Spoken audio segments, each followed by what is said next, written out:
Good evening, hello, and welcome to the latest Wigtown Wednesday, kindly supported by the Year of Scotland Stories 2022.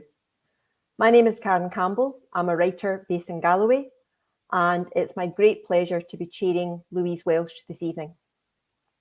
A big welcome to you, our online audience. We've tried to keep access to all these events free, but you'll appreciate that the last few years with the pandemic and everyone been sort of isolated and alone, it's been a tough time for booksellers, publishers and book festivals too. So if you were able to make a donation at all, which will help Wigtown to continue putting on these events and obviously supporting the festival, that would be wonderful and we'd really appreciate it. There's a link on our website and there should be a link in the chat as well. But I am delighted that my main job tonight is to be introducing Louise Welsh to you. Louise, as many of you know, is a Professor of Creative Writing at Glasgow University, from which she graduated a few years back. And since then, Louise has gone on to do many great things. She's an award-winning author of 8 novels. Her debut, The Cutting Room, featuring the cadaverous auctioneer turned sleuth Rilke, has become a modern crime classic. It won the CWA's John Creasy Dagger and the Saltire First Book Award. And in 2018, the public consolidated this by voting Louise the most inspiring Saltire First Book Award winner. She's gone on to write a host of other novels, including the hugely popular Plague Times trilogy, not to mention plays, poetry, and the odd opera, as you do. But in a sense, we've come full circle here tonight, as Louise is going to be talking to us about her brilliant new novel. I have one here, The Second Cut, where 2 decades later, she revisits the life, loves and transgressions of her magnificent creation, Rilke. The book is available from the Wigtown Festival Bookshop, which again also helps support the festival, and there'll be a link to the bookshop in the chat as well as on our website. So if you haven't yet got a copy, and why not, please do go and purchase one at the end of this event. But stay tuned for the next hour because you're going to have a great evening. I'd just like to introduce the world and Wigtown to the wonderful Louise Welsh. I'll just applaud because there's nobody else about. Oh, it's hello lovely world, to see hello Wigtown, and I'm so sorry that I'm just at home in my baffies because. Well, that was the other thing I was going to say, that it's supported by the Year of Scotland Stories, this event, but it's also brought to you by COVID, isn't it? Because this was going to be an in-person chat, and poor Louise has been stricken with the plague. We were going to be there, and I'm going to take my baffy off and see actual baffies. I have mine on too. I guess it's my turn. I've come down with the Omicron, and I'm just sticking to the rules. But as you can see, you know, it could be worse. And thank goodness for vaccines. Thank goodness for boosters, because we are a house of plague. But we know we're going to recover. But you're feeling okay. Okay, yeah, I apologise to everybody if I suddenly start coughing or blowing my nose in a horrible way or spluttering or whatever. I'm better than I was yesterday, and tomorrow I'll be better than I was today. Good. That's my mantra, you know, obviously. Generally speaking, not just Omicron, in all ways. Yeah, please nobody screenshot Louise blowing her nose, because I saw it a wee minute ago. Please don't, it's horrible. I've got my tissues here as well. Look at that. Yeah, I'm very glad there's a screen between us. But anyway, to nice things. It's just so lovely to be chatting to you, and I think it bears repeating again that we're talking 2 decades. An incredible 20 years has passed since you wrote The Cutting Room, and instantly I felt Rilke was so familiar to me, because it probably was about 20 years ago. I read the book. I did the Masters in Creative Writing at Glasgow a few years after Louise did. And, you know, everybody joined in my course thinking, oh, well, you just get published and become a multi-million bestseller because that's what Louise did, which isn't always true. But it's been 20 years since I read that novel, and it just felt like he was so familiar and still a character that's so enigmatic and you want to know more about. And I just wondered, how did this novel come about? Why did you think now, 20 years on, the time was right? That's such a nice thing to say, Karen. Thank you. And we're both, you know, to an extent, products of that course. We're very different writers. I should say multi-millions, maybe taking it a wee bit higher. I wish. It's funny because I've been invited. So The Cutting Room is still, the most successful novel that I've written. I think it's the one that still sold the most, and that's 8 or 9 novels in. And I had been invited several times to write a sequel to that, and I'd never felt it, And this is a book that changed my life. The Cutting Room really did change my life. Suddenly, I was working full time as a writer. I had some kind of recognition, and what all writers hope is that you can get your next book published. If you can get the next one published, then maybe you can get the next one, and people in the audience will know what this feels like, because it's the same in lots of other professions. You're only as good as the last thing that you produced, So the Cutting Room gave me an entree, but I never quite felt that I had the story or that it was the right time. And I suppose I didn't want to disrespect that book and those readers that had enjoyed that book. And yeah, it took 20 years. I did an event in Glasgow, and one of my friends was there, the poet Sosan Rilke. And Sosan said to me, "Who spoke to who? Did you speak to Rilke, or did Rilke speak to you?" And I said, "I think," she said, "Did you touch him on the shoulder? Did he touch you on your shoulder?" And I said, "I think I touched him on the shoulder, but I think I'd reached out to him before and he hadn't looked at me. And this time I reached out and he turned and he looked at me, and then we could get going." So it wasn't that I didn't want to, it's just that I couldn't. And it'll sound corny, but you need to go for it. You need to feel it here with your heart if you're going to write something.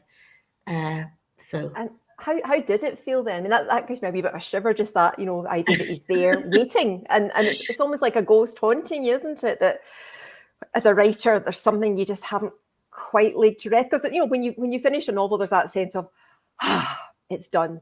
But clearly he wasn't. How did it feel to get back into his shoes, Johnny's creaky leather jacket, and walk those gangly strides? Well, to an extent, it was done. It was done, and then it wasn't. That's the strange thing. When I decided that I was going to do it, and you mentioned the Saltire Prize, and that was a prize by public vote, and I think that gave me confidence to think seriously about going back and doing this. It was okay, people still like this, and it still means a lot to people. But also the world had changed in those 20 years, and that we'll maybe talk a little bit about how it's changed. I thought I would take it very seriously. I thought I would sit down, I would read that first novel, which you never read your own work. If you ever gone back and read any of your books, you never go back and read your books. You might have to, I don't know, jump in the lake if you read them. But I thought, I'll go back, I'll read this. I made a cup of tea, I took out the book, sat down, and then I just couldn't. It just made me feel sick, the idea of sitting down and reading something. I don't know, I wouldn't enjoy it, or I'd feel embarrassed or whatever. I'd just lose it. And I kind of thought, actually, if you can do it, you can do it. And if you can't do it, then you can't do it. And that I would just fire in and see if I still had access to his voice. And I think it helped very much that I had a first scene in mind, and the first scene is an equal wedding. And I guess that leads us on to that idea of what has changed and what would be the point in writing a sequel, because there has to be a point. What you're going to say. And I suppose part of the point is that at the point when I was writing the first book, it was when the Save the Clause campaign was going on, that campaign to keep Clause 28, Section 28, which didn't allow any discussion of LGBTQ plus lives in schools or places of education. And I've spoken to you about this before. As I would walk out of my house, I would see these huge posters. There's one on my street, massive, massive billboards. I support clause 28 because I am a father. As if there's no queer fathers or queer mothers or queer children. Really disgusting, this allying of LGBTQ plus lives and paedophilia, you know, that old fallacy that's up there. And of course, these were sponsored by Lord Souter, you know, who had this monopoly on the buses. Sometimes I'd walk past this poster on the way to get one of his buses because I had no choice except to get one of his buses. So all of those things. So this book was written in a heat of anger, you know, and with the knowledge that until relatively recently, it felt at that point, homosexuality had been illegal in Scotland. So all of this has changed now, you know, to an extent. We have equal marriage, we have recourse to hate laws, things that we didn't have 20 years ago as LGBTQ plus people. And that is really cheering to me. You know, we can't relax.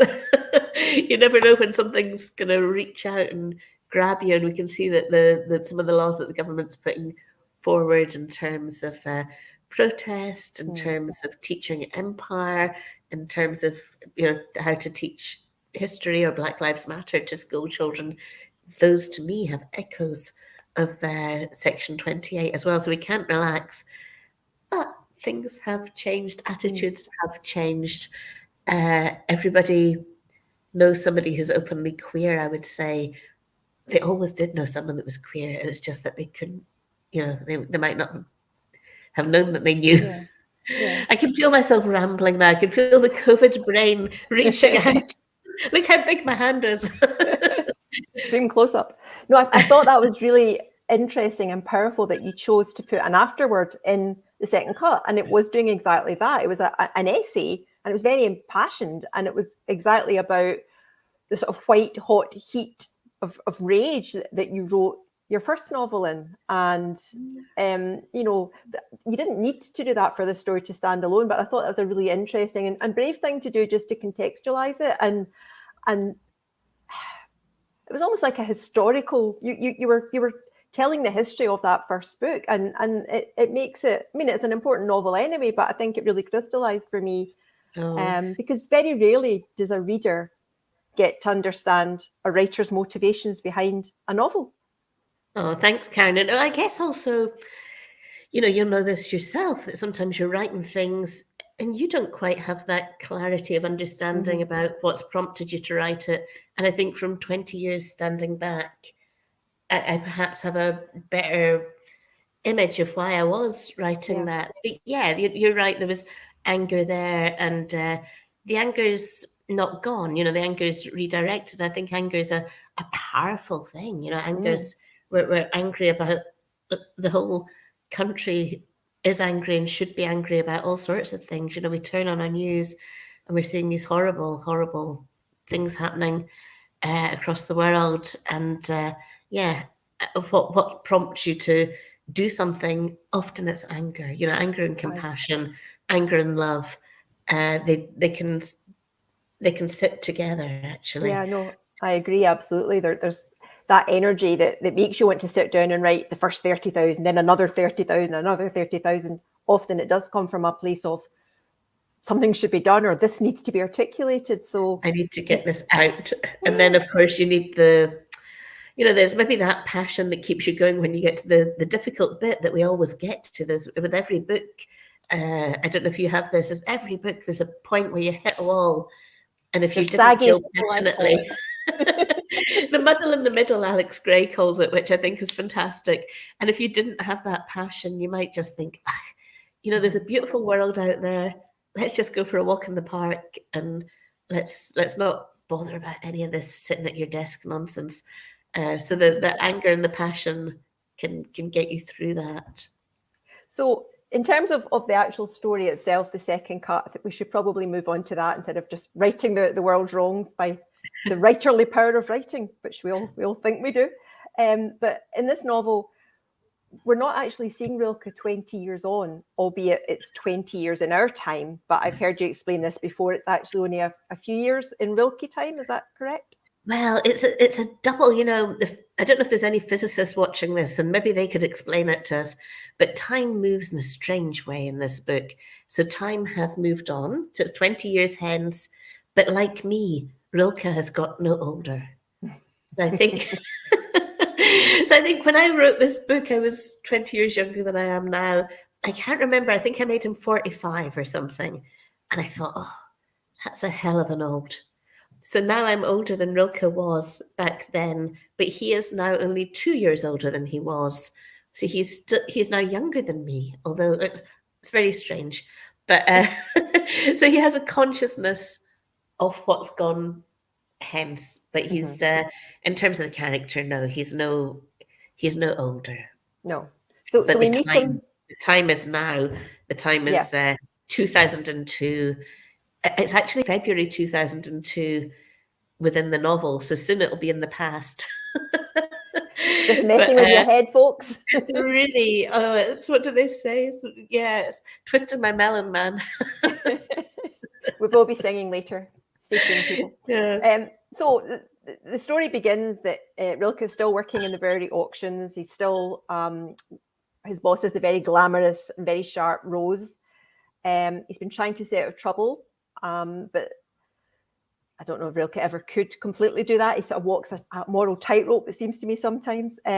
Business is slow, and as if by magic, his pal Jojo turns up with a hot tip for him. So I don't know, do you want to maybe do a reading about this point? Or is your throat able to? Let's do that. I'll do, because I mentioned that it begins with an equal wedding, and this is the very top of the book. This is the very beginning. And please excuse me if I cough, splutter, spit on the screen. I'm not myself, but I will be again. I'm going to recover. That's the good thing about, with these vaccines, you know that you're going to recover. Some things change. Some things never change.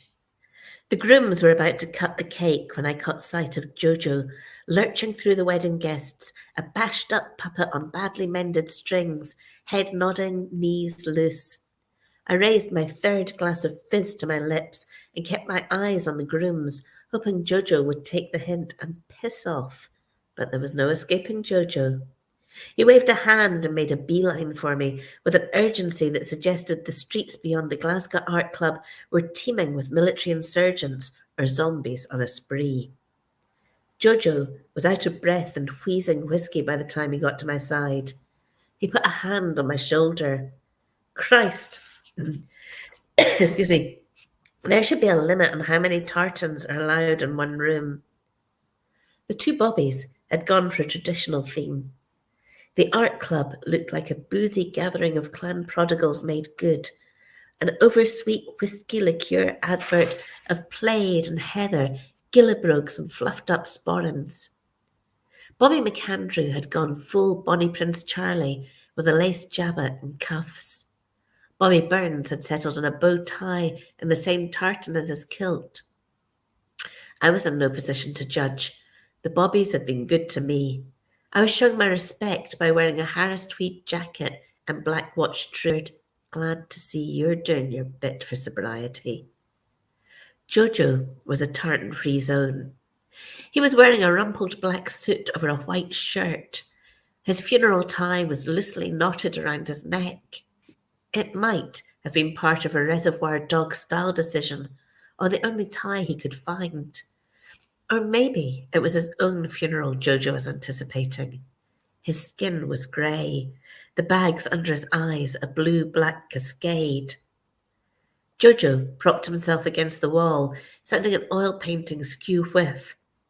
The naked woman in the picture had been admiring herself in a handheld silver mirror when someone, the painter presumably, had interrupted her. She was half turned to face the intruder, revealing the full stretch of her bare back. The painter had paid special attention to her spine, the ridge of vertebrae beneath her skin that led down to a hint of cleft. The painting invited you to imagine what happened next, fight or fuck. Jojo turned to see what he was leaning against and snorted, bare-arsed, and an expression like butter wouldn't melt. The Bobbies had already given speeches testifying their love for each other. Now they were fiddling with the 2 plastic grooms from the top of the cake, amusing their guests by casting aspersions on the white fondant icing. There were no parents of the groom in attendance. Bobby McAndrew's wee mammy, as he had always called her, had passed away 6 months before, and Bobby Burns's relatives fell into the never-to-be-mentioned category. Bobby McAndrew gave me a stern look, and I nodded, trying to convey that I would keep Jojo in order. Bobby Burns put an arm around his husband and called the assembled guests his chosen family. Equal weddings, surrogates, gay community, queer allies, trans rights, drag queens spilling the tea on primetime TV. The world changes. The world stays the same. Thank you. Oh, thank you. That's a lovely example. Have a drink of something. Excuse me, I blow my nose. I'm so sorry. That's fine. You do that. I'll chat amongst myself. But it's a great example of the skill of you as a writer, that you've got this mix of poignancy. It's almost comedic as well. The 2 Bobbies, that kind of social anger going through it as well, and also the beginnings of this plot starting to weave. In fact, I'm losing my hair also. I'm doing something crazy with my hair. It's fine. And that continues throughout the book. So I don't want to give away too many spoilers, but can you give us a sense of all the different kind of plot strands that are happening? This basically meeting triggers Jojo to give Rilke a tip-off about a big house clearance down in Galloway, which is obviously came to me and many of our watchers. Tell us what happens from there on. Yeah, so Jojo, as you can tell, Jojo's what they call a runner. And so Jojo in the antiques business is somebody who doesn't have a premises, and he doesn't have, on this occasion, poor Jojo doesn't have a lot of money. But what Jojo does have is knowledge. So he has knowledge of antiques, and he has knowledge of who might buy things. So Jojo's self-made job is to go from place to place and to see things and think, gosh, I could turn that cup, I could take this to Karen and I could get 30 quid more for it. And then I could take the straw and I could take that to Adrian down the road and I could get another 15 quid. And, you know, this is how he works. So he works on very small margins. But what Jojo has for Rilke is a tip about a big house not so far from where you're sitting at the moment, Karen, in Galloway. And it's one of these houses that are increasingly, you know, this doesn't come up very often. It's a huge, huge place. And the family have lived there for generations. And now they're about to ship out. And so this is not the kind of thing that Rilke's auction house, Bowery, would normally get, but it needs done quickly. And I think there's an implication also that it's done with not too many questions asked. So I guess this is part of what kicks things off. But of course, the other thing that kicks things off, and it's not giving too much away, is the next time we see Jojo after this, poor Jojo is dead. So Jojo's not long for this world. And poor Jojo, he's like all of us, he lives brightly and then suddenly is ushered off stage. But I guess part of what propels Rilke is the feeling that, I don't know, that Jojo's death is kind of dismissed. Mm-hmm. And he begins by, you know, thinking, oh my God, somebody's got to get this man a funeral. As he starts, you know, with the help of Jojo's flatmate, going through his gear, looking for something to, is there money there that can afford to pay for Jojo's funeral? And bit by bit, things grow, things happen. Yeah. I didn't explain that very, but there's multiple plots, and there's things spinning. There's quite a few plates in the air. There absolutely is. Yeah. And I think, you know, I say in that very first reading, you show how you set things up. There's it's like there's a sort of archaeology to your writing. You've got the theme, you've got the sort of set piece crowd scene, you've got the bit of relationship, you've got the bit of intrigue developing, and so it goes. And I don't think Galloway features enough in literature, so I'm I very love pleased Galloway. that you- I love it so much. I just think it's one of the most beautiful places in the world. And, one of the most beautiful places in Scotland. And Scotland has some rather beautiful places. Although, to be fair, you do pick a pretty grim mansion with two very odd cousins, isn't it, that are trying to Yes. sell off their auntie-stroke mums, worldly goods, basically. And even that is an enigma in itself, because you're not quite sure where she is. There's a suggestion that she may not be where they say she is. And there's a pretty macabre incident right at the start, which I don't think is giving any spoilers, but it shows how very quickly you start to knit the Galloway Gothic, where one of the treasures that they find is a very unpleasant thing inside a locked box. And that kind of sets the tone for the fact that there are secrets to be unearthed in this mansion. Well, I love this idea of these old houses, and you go back generations on generations, and you can see, you begin to be able to see where the money comes from. Because when you go past these huge places in Scotland and elsewhere, you're never tempted to just go and knock on the door and say, "Excuse me, how did you manage to afford this?" And we're talking quite rightly a lot about Russian oligarchs and where does the money for this come from? But this is a speeded up form, isn't it? Sometimes you want to knock on these great big houses and say, "How'd you get the money for this then?" And then I think in the first book, in the cutting room, Rilke at some point says, there's a saying, a rich man is either the son of a thief or the son of a thief. And I think so he goes, as he starts to go into this house, he can see, my goodness, these people have got things from Malaysia, they've got things from India, they've got artifacts from the Caribbean. Where does this money, where does it come from? And, it comes from all sorts of colonialist exploits, I suppose, is the implication. But in a camphor wood trunk, and this would have been a trunk that was kind of suffused with camphor in the hope of keeping moths and so, creatures from eating up your sheets, eating your linen. Within this, they find a poor wee doggy that's a deed dog, and it's not great. No, it's not. But you've got this. And I'm a dog lover. Mystery, creepy house, depths of Galloway, the weird.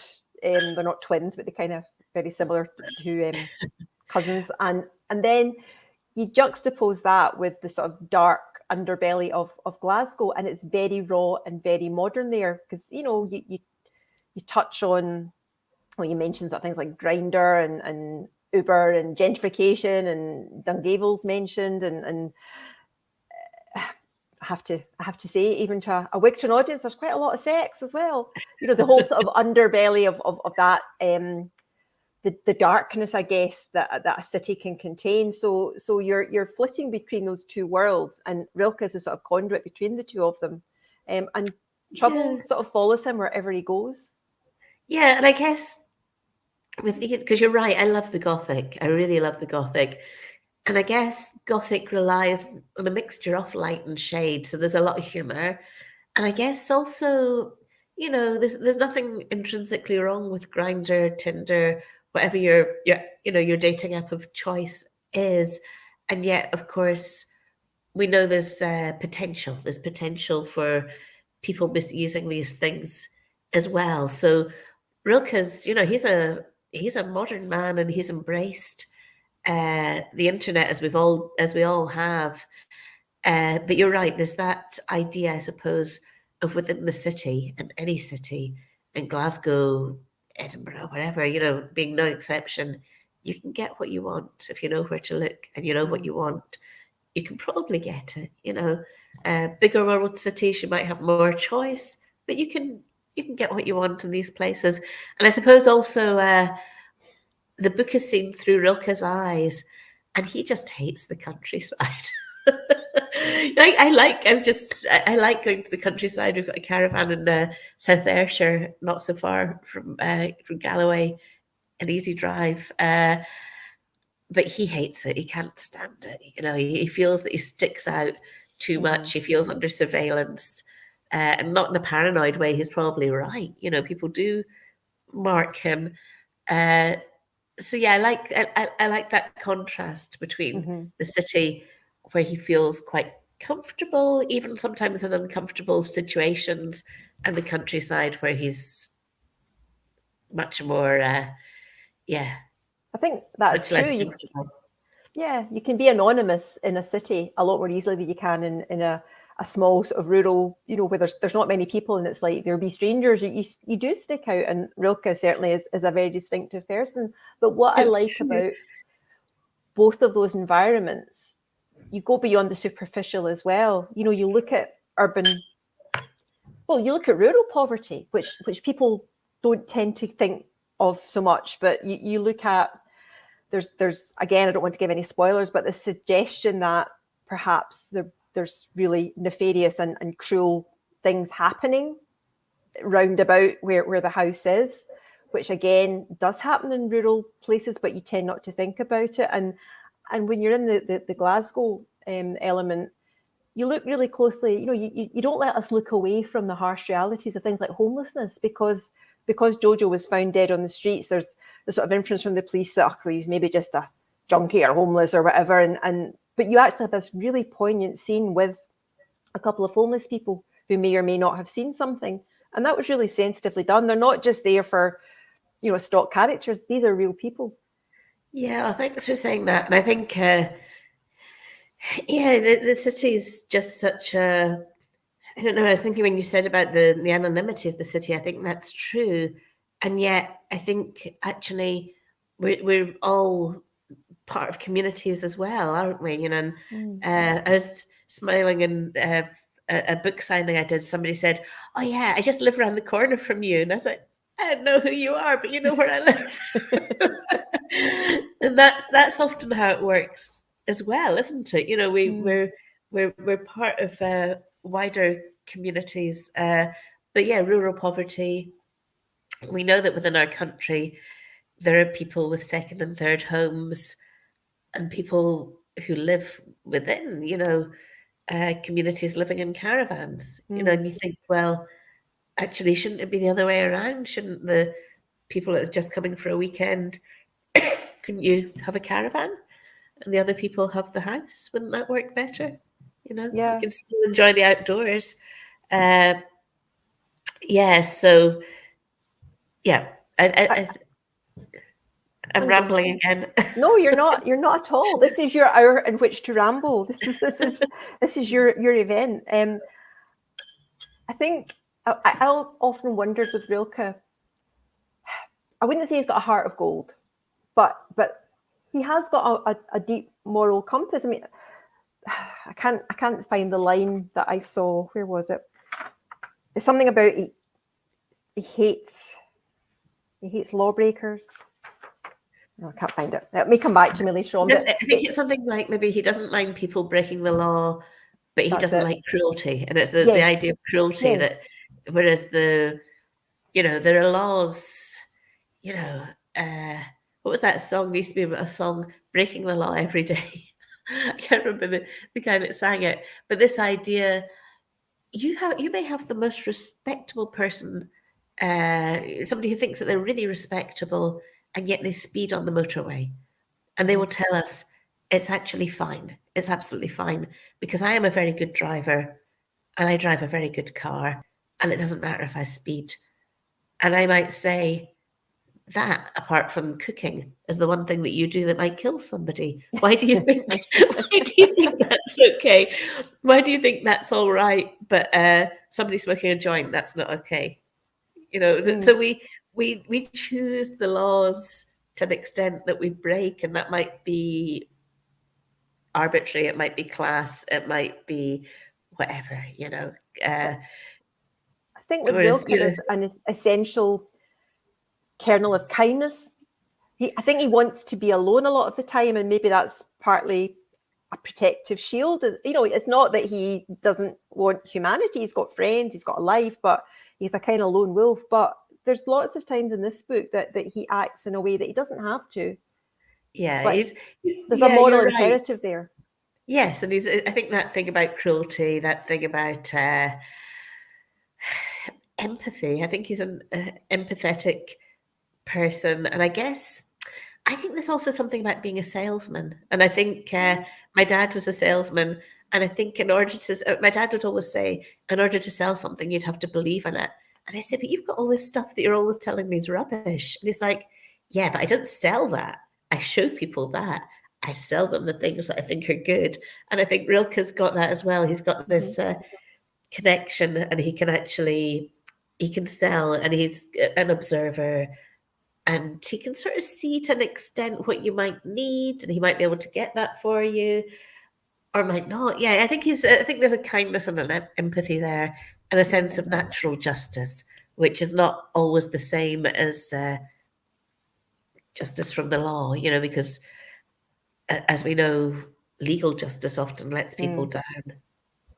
People probably, non-writers listening to us talk, will be thinking, but you wrote this person, why are you saying I think this and maybe is that? But there is this strange alchemy that happens, that you create a character, but then they kind of become themselves, and you don't quite know how that happens, but when it does, it's a gift. And I think Rilke is definitely one of those. Oh, that's a nice thing to say. I think it's also you leave space there. So I guess my opinion of him might not be the same as other people's opinion, and that's absolutely fine. So I think he's kind. I think he's empathetic. Other people might think, actually, no, there's a lack of morality there, and that's for them to have that opinion. Whereas I think he's actually quite a moral person. There's a couple of questions have come in. I should have said at the start that there's an ask a question button on the live stream on the Wigtown Festival website, and there's also the ability to do comments on YouTube. But we'll do more questions at the end in the sort of traditional style. But these are a couple about the character of Rilke himself, so they're maybe quite opportune to do at the moment. This is a question from Sarah, who says, I heard Louise talking about Rilke being the opposite of her in a lot of ways. But are there any qualities or attitudes they both share? I guess he's obviously physically the opposite of me. He's really tall and thin, and he's male. I think we both like having a good time. I like a party. Rilke likes a party. I think we've got similar sense of humor. And that's something that we've not mentioned, that I think humor is really important in these books, and humor helps, I think, to drive some of the plot and to drive some of the dialogue, and also to allow those difficult, darker moments. I think humor helps with that. I think Rilke's in many ways better than me. I think he acts more. I think I think about something, I get angry, and then I'll go and write something about it. Whereas he physically steps out and does something about it. He's a flaneur. He moves through the city faster than I do. He walks faster than I do. But that's part of the reason. That's why we create characters, isn't it? That's why, so that they can do the things that we might not do. Yeah, he's a faster walker than me, but nevertheless, we walk the same streets. Although I may not go into every room that Rilke goes into. Some of these rooms I enter in my imagination. And just one other question before we move on, because it's kind of similar as well. And this is from Simon. When you returned to the character of Rilke after so long, was there anything surprising that had changed about him, or something that you'd expected to change but that stayed the same? It's funny because I didn't go back and read that first book.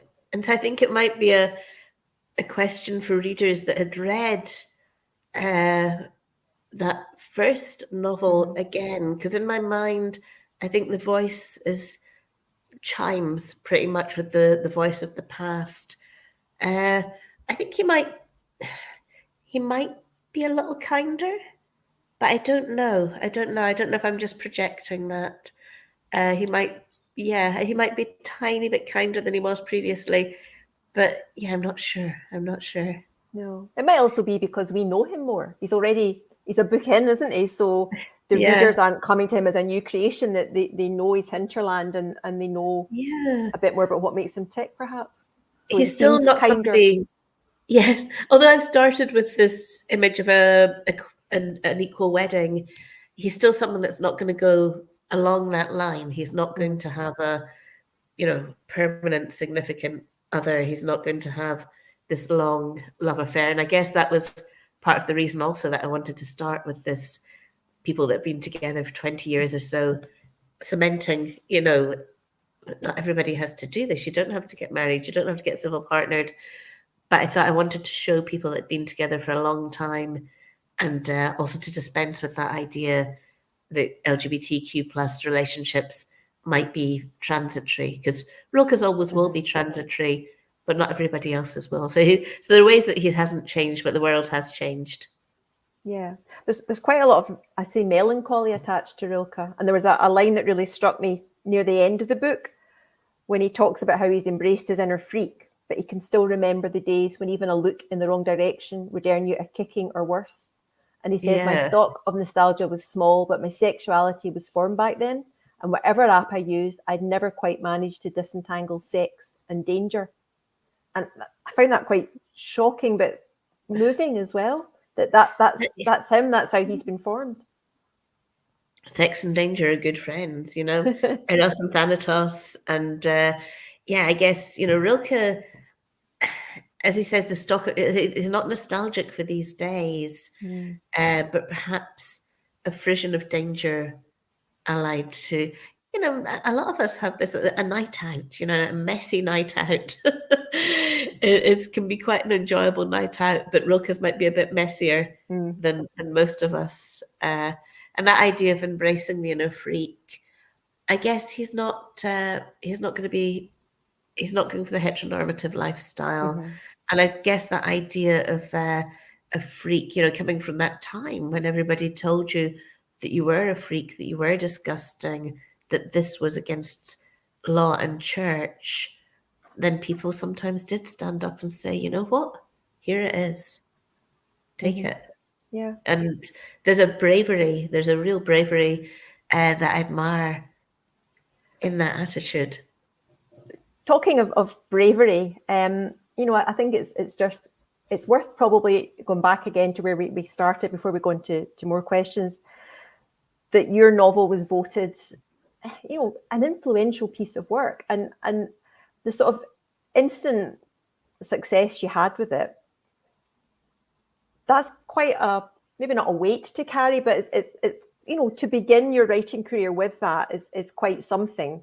And then to have that reinforced later on, I just wonder how much pressure was on you with the success of The Cutting Room. And then coming to write this novel, did you feel that sense of it really has to hit the ground running? Or were you comfortable in yourself by then that this was going to be the novel it was going to be? Yeah, I think maybe sort of that sort of reckless pleasure, I think there's because the Cutting Room got a lot of attention. It won a lot of prizes. I was on the front page of The Observer with a group of other first writers. I mean, this was amazing to me, because I'd written this book that was set in Glasgow. It was a queer book. I didn't know if it would get published in the first place. So all of these things were absolutely amazing to me. But, it didn't win the Booker Prize. It didn't, it wasn't like, I think the success was amazing for me, but it wasn't like I was Ian Rankin or Val McDermid recognised in every street in the land. It was a manageable. It was manageable and joyous. I was really, really grateful. And I guess with coming back to the book, I was really pleased that people wanted to read it, and I was really pleased that Canongate wanted to publish it. And I just felt you always feel a level of pressure when you're writing a book, because you don't know if you're going to be able to manage to do it. And that's part of the joy as well, because if it was just then So, what's the point? So it is always it is always difficult, but there was a level of joy there as well, and I think that came partly from coming to it at the right time and coming with it to it, with the feeling in my heart, Mm-hmm. because yes, I was worried that people might not like it, but I did know that I'd done my best Yeah. and I hadn't just dashed it off. I'd really knocked my pan out on it. I really worked hard on it. And so that in itself, I think, is something. And I would have been gutted if people hadn't enjoyed it. But I knew that I'd sort of honoured the readers, Mm-hmm. by Yeah. taking it seriously. Yeah, no, I mean, and the reviews have been brilliant, and the quotes and the comments and things. Everybody's is raving about it, and I think it's definitely been worth the 20-year wait. There is, Karen. Someone will still kick me in the head at some point, and that's fine. It'll keep it real. I know, but that's what you remember, isn't it? It's the one bad thing that goes under your skin like a big I scalp. know. But I think one of the things that for me was influential with your writing, and I think for a lot of maybe Scottish writers, but probably beyond that too, was you burst through genres to some degree that probably makes you more liberated in what you write about, because when you were writing that first novel, you weren't saying this isn't the type of book this can be in. You were just writing what you wanted to write. And I think it enabled other writers to think, well, I can have a murder mystery in something, but it doesn't have to be a crime novel per se, or I can look at social issues, but I want to have a really rollicking, good, thriller plot running through this, and that's okay too. I'm not sure that many people had done that before you.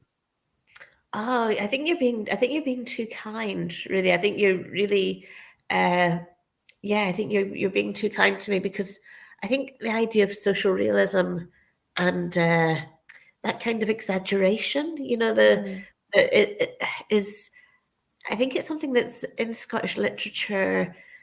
Maybe, from the very early times, when you think of these fantastic Sir Walter Scott stories like Wandering Willie's Tale, you have that real social realism of somebody going to get his rent, and then this mad thing that his rent gets lost and he has to go way down into the underworld and engage with the devil to get it back. Mm-hmm. And I think that idea of a strong narrative storytelling drive really is in Scottish literature. We see it with Hogg and Kelman. I think we see it with, we see these real social realism and then fantastic flights of fancy. So I guess we're influenced by these things that we read. Yeah. But I was very conscious, I think, of the crime genre and hard-boiled fiction and the idea of social realism within that, the parameters of that. And I think a genre can be an invitation. What do you go with and what do you go again? And I think that idea of the queer character within genre fiction as well is an invitation, because often when you meet the person who's not from around here, or the person who's differently abled, the man with the limp and the cane, he probably did it. And when you meet the queer person, they're probably the killer, I was remembering the other night, there's a Jean Le Carré book, an early Jean Le Carré book, where this gentleman picks up a teacup, and it's a china teacup, and you think, oh yes, he's the killer. He's obviously gay because he's got this china teacup. He's got a nice thing. So yes, I think I really was engaging with all of that and enjoying it. Really enjoying it, and engaging with that other great genre, the Gothic as well. Yeah. Which allows you to turn the gas up. So Robert Louis Stevenson, all of these people, So I think we've got this really strong tradition of this within Scottish literature. I think Irvine Welsh does it brilliantly. Social realism, what would you call it? Exaggeration. Multicolored universe that we're all really happy to enter. Yeah. Yes. Okay, I take it all back then. Okay, you're just rubbish. No, but I'm going to keep it because I'm flattered by that thought. No, but genuinely, for somebody doing that course a few years after you, i.e. me, I think for contemporary Scottish writing at that time, it was an eye opener for me, because I thought, oh, So you actually can do anything. And it was a gateway into, some of those that's so other, kind. greats that you're talking about. I'm conscious that time is clicking on. Normally this would be when I would invite questions from our audience, but I'm just going to have to scroll down and see what's come in. We have a question from Aggie. Would you see yourself returning to any of your other characters or series after such a long time as the gap between these two books? Yeah, it's a really good question. And the other night in Paisley, a very nice reader asked if I would write a book about Les. I thought it was so nice because who's Rilke's friend, one of his best friends. And I just thought it's so funny because I love that character so much. And yet I know I wouldn't be able to do an entire book with him. And I think that's how I feel about all of the characters that I've written so far. They inhabit your life. They're like a real center of your life when you're writing them. And yet other than Rilke, there hasn't been anyone yet. I guess with the Plague Times trilogy, there was 3 books with intersecting characters. But I don't think I've got anything new to say about them at present, but who knows? We haven't really talked about the multitude of characters in this book, and you're right, we haven't talked about the humour either, but I suppose because all of them have got this light and shade too, so it's not like humour is a separate strand. They are what they are, and a lot of them are from Glasgow, so there's that gallousness too. But you've got the flatmate of Jojo. He's a real enigma. That Sans young lad, he's a student. Yeah. So Jojo, Jojo's a guy in his 50s. The Rilke's friend who gives him the tip and who dies prematurely, and he has been not living with, but sharing an apartment with, a very rundown apartment with a young art student. And I guess, Rilke comes into contact with this guy. And I guess that idea of that intersection between generations, and we're often told that generations are at odds, and generations often are at odds, of course, but that idea that we intersect through our interests and through the places in which we travel. So that was, I don't know what you're right. He is a bit of an enigma. Never quite sure what it is he's wanting from life. Is he a good guy or is he a bad guy? Yeah, is he naive or is he really, really calculating and manipulative? There's all of this ambiguity. I think perhaps with him, he wants the knowledge. He wants some of the knowledge. He wants some of the style. He's young enough to still be excited by things, to be really excited by stuff, and yet wants access to the cool. And but he photographs a lot of that, doesn't he? He very consciously is an observer, and he's watching other people with gay, wild abandon and total, no holds bar. But he's there, but distant as well, which I thought was really and a bit of a parallel with Rilke to some degree, maybe. I guess that way that the world is made and remade, in that beginning thing, Rilke says, the world changes, the world stays the same. And you can see that perhaps in art as well. Art is always moving and it moves forwards, but it's also referential, looking backwards and changing things, moving things around. And we need to know the past in order to see the present. And I think there's a little bit of that with Sans as well. We need to know a little bit about the past in order to be able to see him and where he is.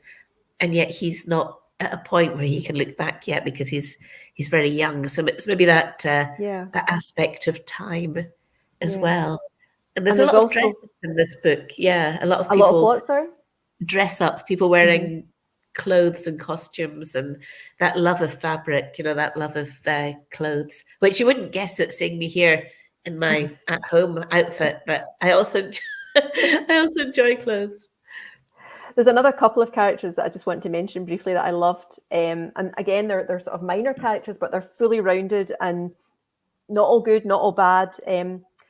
Is it Abomi, you pronounce it? Short for abominable? Abomi, the lad that works in the Bowery, and his dodgy uncle, Ray. I thought that was brilliant because Dodgy Uncle Ray, I can see, he's making me think of a sort of Glaswegian Frank Butcher type, but much more really involved in the underworld. But even he's not all good, not all bad, tough nut, but Rilke moves through all of those worlds with the same panache that he does with the sort of the richer, the people he's got to kowtow to get the goods off them. It is one of the things that I love about writing Rilke is that he knows that world, and he's somebody that knows the texture of the world. He's an auctioneer, so he knows the provenance of things. He knows what things are made of. He'd know that this table was a particular type of wood, that this glass was a cheap glass, but nevertheless made of this. So he knows all of these things, and he's a little bit like that perhaps with the people. He's not judgmental. It was good fun to write a Bonnie. He was as you say, he's a young bloke who's been taken on at the auction house, partly because his Uncle Ray is a pawnbroker and a very good customer, and they've taken this boy on to be a porter. He might not be the sharpest in the box, but actually, who knows? 5 years hence, this young Andy, he might be sharper than they think. But yeah, he's a nice young guy who's doing his best, and he's young. He doesn't really have a clue. I guess that takes me to my very final question then. When you talk about 5 years hence, do you think in another 20 years or so you might reconsider doing a third tapping on the shoulder of Rilke, or do you feel 20 years, Karen? I live in Glasgow. I don't have that long. She said, coughing into a hanky. It's funny because I didn't write this with the intention of that, of there being a third one. But and I finished. I'm in the process of finishing a book when I get my mojo back after the Omicron. I'm just in the final bits of finishing a new book, which isn't a Rilke book, and I have an idea for another book, which isn't a Rilke book. But yeah, I wouldn't say never, And it's funny because I feel that 3 is quite a good number, and I can almost definitely say there wouldn't be 4. So I think, and I couldn't tell you why that would be, but I think 3 is quite a nice number. And I had such fun.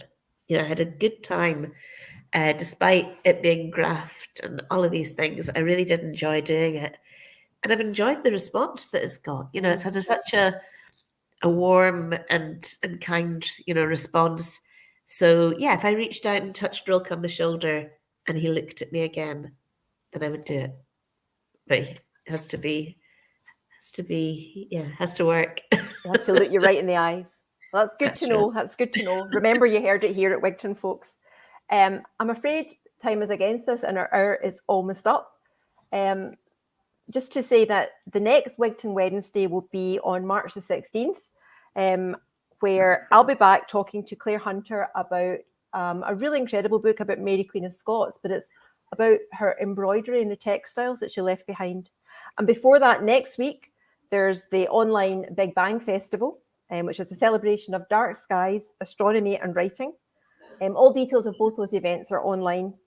But my final duty of this evening, and it's not a duty at all, it's an absolute pleasure, is just to thank Wigtown for putting on such a cracking event. Thank you all online for spending an hour of your evening with us. And most of all, I would like to thank the mighty Louise Welsh for a fascinating hour and for bringing Rilke and his cutting crew back into our lives. And as I say, please, if you haven't already done so, go get a copy of the second cut at the Wigtown Festival bookshop right now. Louise, it's been an absolute joy, and please get better soon. I totally will. Thank you so much. Thanks to Wigtown as well. Thank you. Good night.